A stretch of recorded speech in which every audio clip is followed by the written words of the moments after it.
The premise of the movie is set far in the future. Humankind, as a race, is evolving at its own pace when one discovery changes everything. A massive fireball similar to the sun is approaching the Earth at high speed. Time passes and soon enough, the Earth faces the effects of having two suns. Heat, radiation, and unnatural gravitational pull kill billions and put human life at risk. The second sun will take about 200 years to gradually fly away from the solar system, but by then, humankind will be long extinct.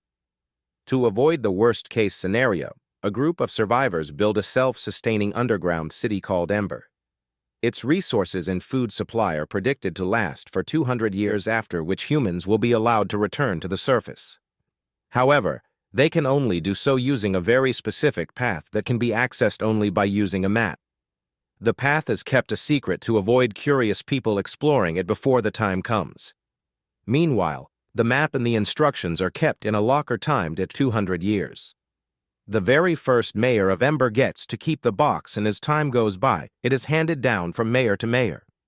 Everything goes according to plan until one day, the current mayor dies and the safe is forgotten about.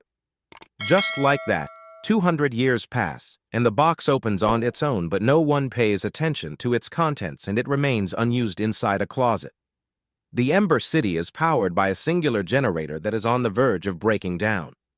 Moreover, the canned food supply which is kept in the treasury is also running out at a frightening rate. Then, we are introduced to the city's social and work environment. After graduating high school, every youngster is assigned a job based on a random draw. Some get to be the mailman, others get to work with food, while the luckiest ones are kept in charge of the generator. Likewise, the next graduating class has an ambitious young man named Doom. He has always been interested in machines, following in his father's footsteps, who is a famous mechanic. Doom eagerly wants to be designated to repair the generator, but his dreams are crushed when he is made the mailman of the city. He is best friends with a girl named Lena who is assigned to be the city pipe handler. Since it was her childhood dream to become a mailman, Doom secretly allows her to exchange professions with him. This way, he gets to be close to the generator because the city pipelines are laid around the same area. At night, Lena excitedly tells her grandmother about her profession. The old woman knows something about the secret passageway, but she has dementia and has forgotten most of it. Lena's late father also had an idea about the exit path, which has proven true through his last voice message they listened to in his memory. He has described the outside world very vaguely in the voice message, hence the girls think of it as gibberish. Someone named Barrow is also mentioned at one point, but no one of such name resides in the city. Therefore, the girls never thought anything of it. The following day is Lena's first day at work. She happily distributes letters until a loud commotion is heard. A homeless man is being apprehended for spreading false rumors because he claims to have seen giant insects in the dark side of the city where no one is allowed to go. No one believes him, but Lena finds a body part that the man dropped which looks too much like a giant beetle horn. Elsewhere, Dune also reports on the first day of his job and instantly notices the rusty pipes and broken spare parts. His boss is a grumpy old man named Sewell who has been in this line of work his entire life. He knows everything about the city's pipelines and is well aware that it is at risk of being flooded. Sewell wants Dune to refrain from using his brain because the city workers have tried everything and given up on finding a permanent fix to the problems. Dune is handed the helmet of a dead worker before he is put to work. He keeps the mentor's words in mind but is adamant about looking for a solution, refusing to let his people die in a flood. Later that day, he steals the pipeline map from Sewell and starts exploring the tunnels. He eventually comes across a room named 351. It piques his interest because the room is not on the map in his lot. Dune decides to ignore it for now and continues the exploration to reach another dark and mysterious tunnel.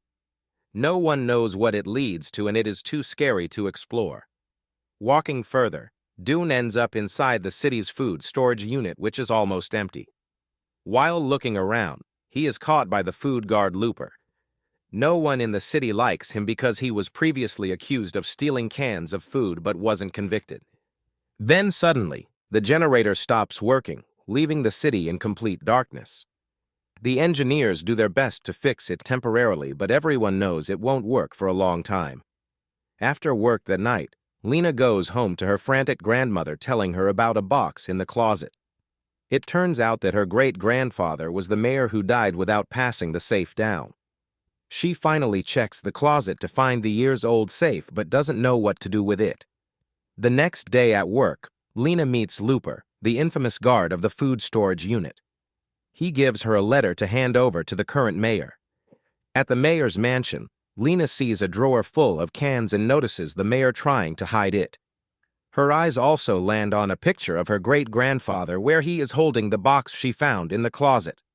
Meanwhile, the people are starting to suffer from the first stage of food and medicine shortage. They are preparing themselves for the inevitable big blackout. Weena shows Dune the beetle horn she found yesterday, and Dune confirms with the textbooks to ensure it is authentic.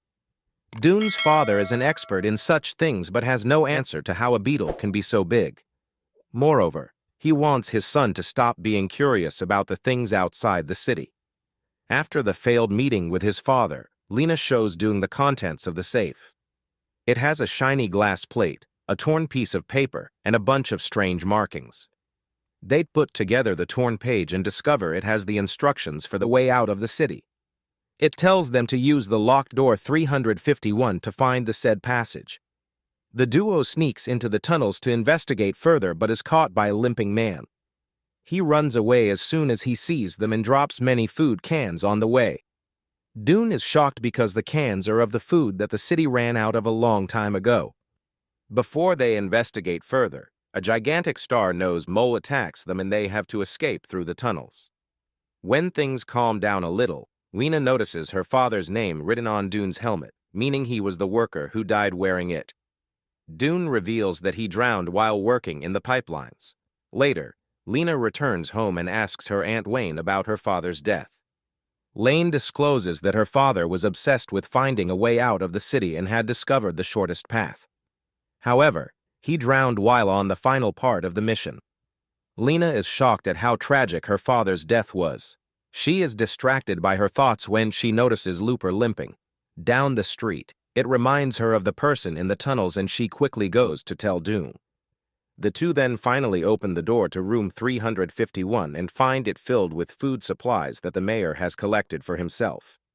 It is more than enough to last him a lifetime while his people die of starvation. The duo does not wake up the sleeping mayor and returns to Weena's house. They listen to her father's recording again, and this time, Dune recognizes the person Barrow mentioned in the message as his father. He runs to the old man and inquires about the tunnels and Lena's father. It is revealed that Barrow and Lena's father were partners in the mission to find an exit. They were never successful, and Barrow's close friends lost their lives because of their obsessions with looking for an exit. Therefore, he didn't want to tell Dune about the mission, not wanting his son to go down the same path. Dune understands his father's concerns but is adamant about completing the task they started. Moreover, he has the help of the map and the box, unlike they did in the past. Elsewhere, Lena tries to expose the mayor but is caught. The lights go off at the right time, giving her a chance to steal the mayor's batch and run away. She and Dune are on the list of wanted criminals and have nowhere to go. In such a situation, they use a special vehicle to run away to the generator room. Then, they join the stolen mayor batch and the glass they found in the box to create a key with the symbol of the generator on it. They think it is a key to the room but are wrong. Weena inspects the instructions and discovers that they have to look behind the locker for something. Upon checking, they reveal a secret chamber behind one of the lockers that consists of several more empty lockers. The use for these is unknown, but the next instruction asks them to move a wheel clockwise.